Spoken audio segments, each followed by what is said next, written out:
We'll start with the ionizing chamber, which is this device here, into which we insert electrodes of 12 inches each, 12 inches long or 6 inches long, and it fits into a quick connect assembly that allows you to remove these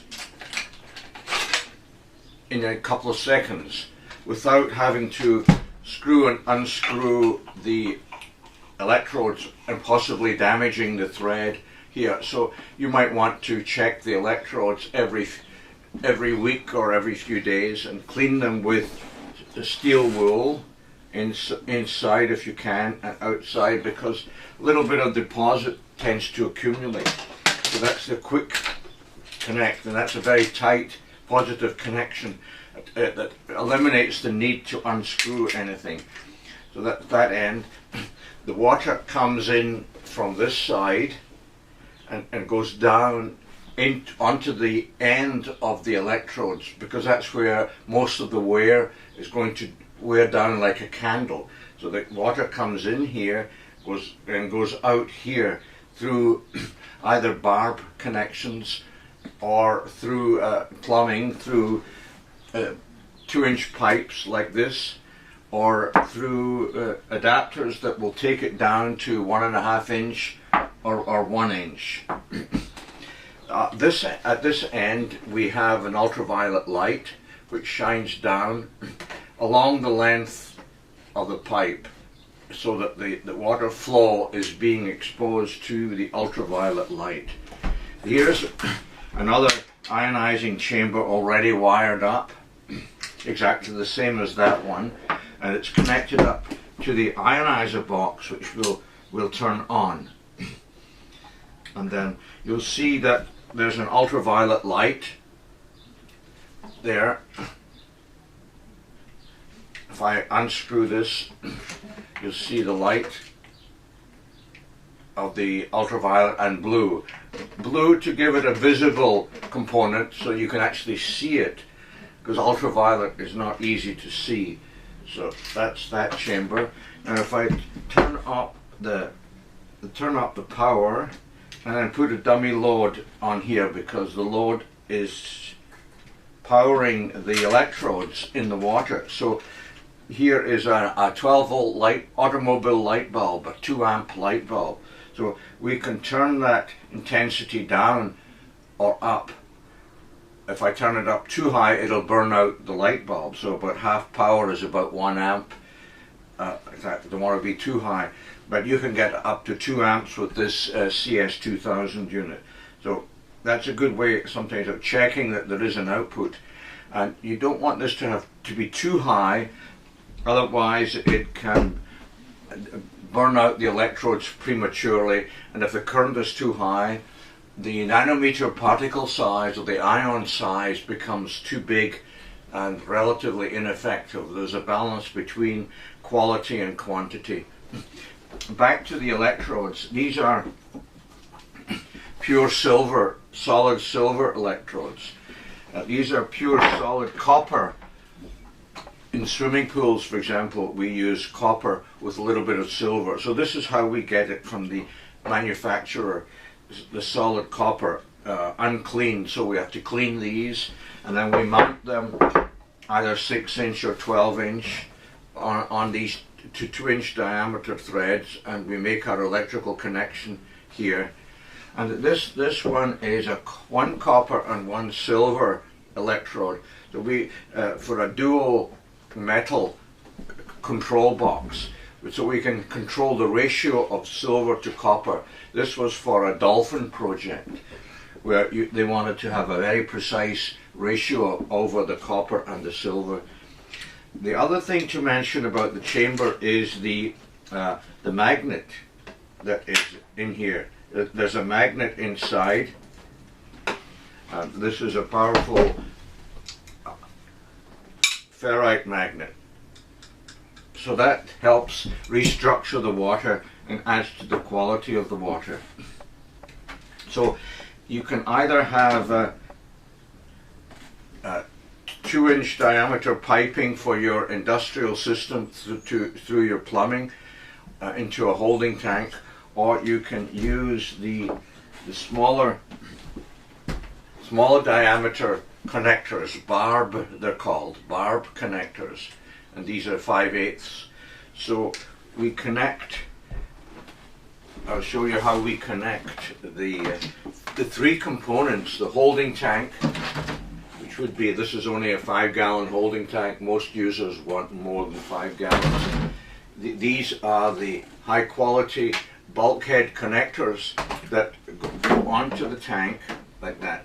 So out of the tank into the little pump, into the center of the pump, and the output of the pump is the outside, and through into the charging chamber, which would be here.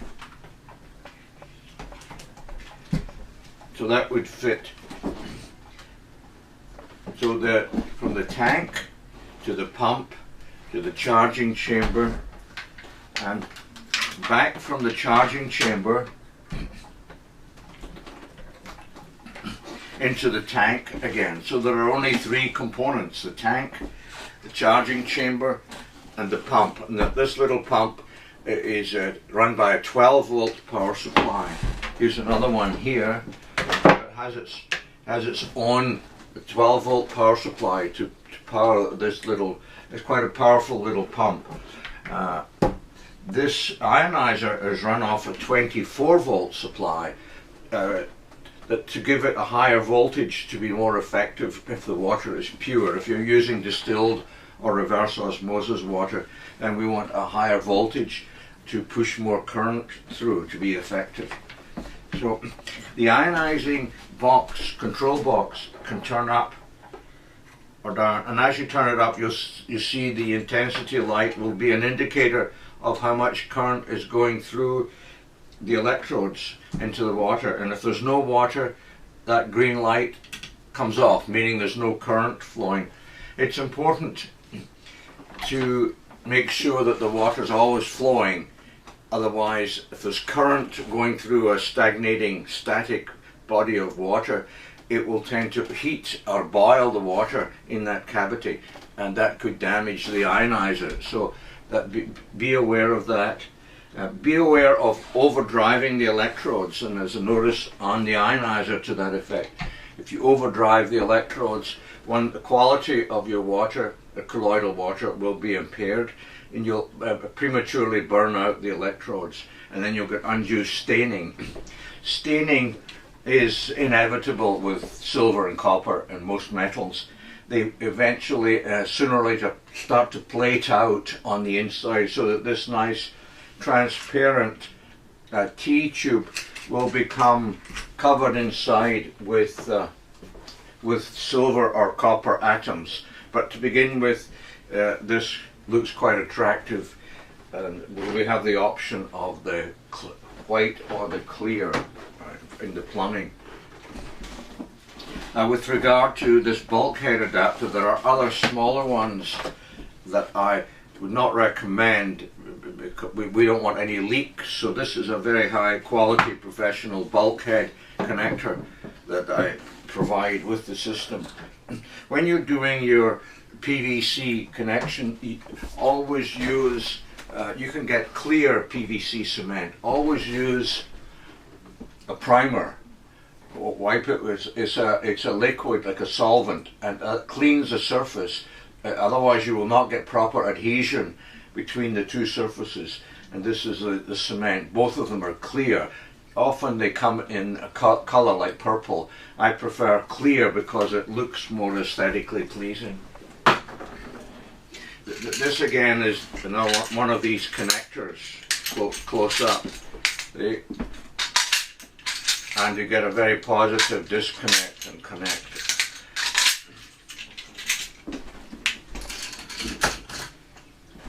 And when you're screwing in the thread here, usually there has to be, some people use Teflon tape. It's far better to use the Teflon cement.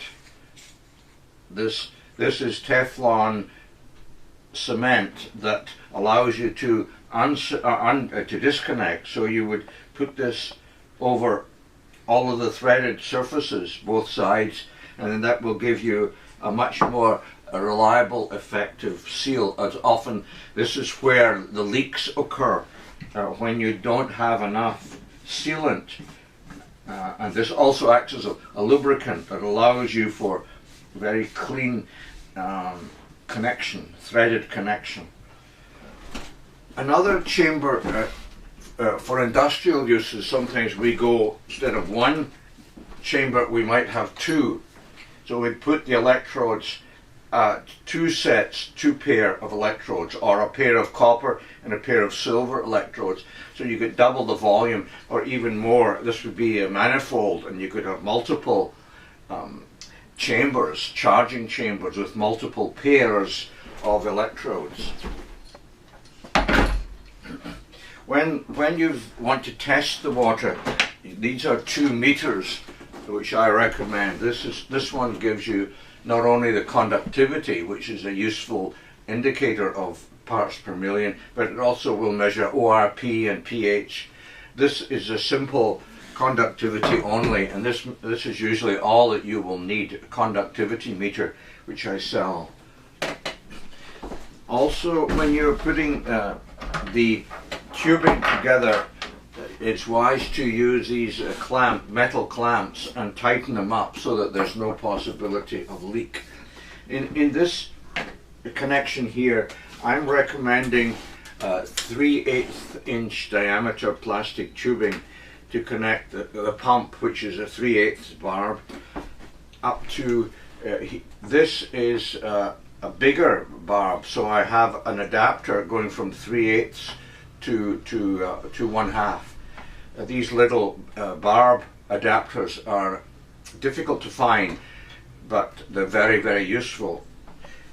And in this case, it's a bigger barbed adapter. I buy these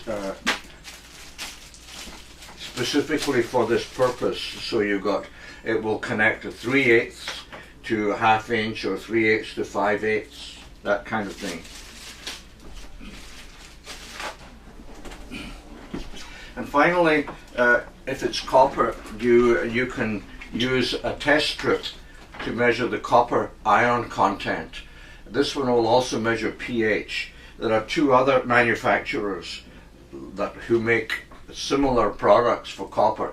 Unfortunately, there's no test at this point for silver, no reliable laboratory or test strip available for silver, mainly because silver has not been popular. No one knows about silver, but copper has been around for quite a while, because copper kills algae and multicellular organisms. Silver kills bacteria and viruses, and we need both, really, but particularly for drinking, silver is ideal.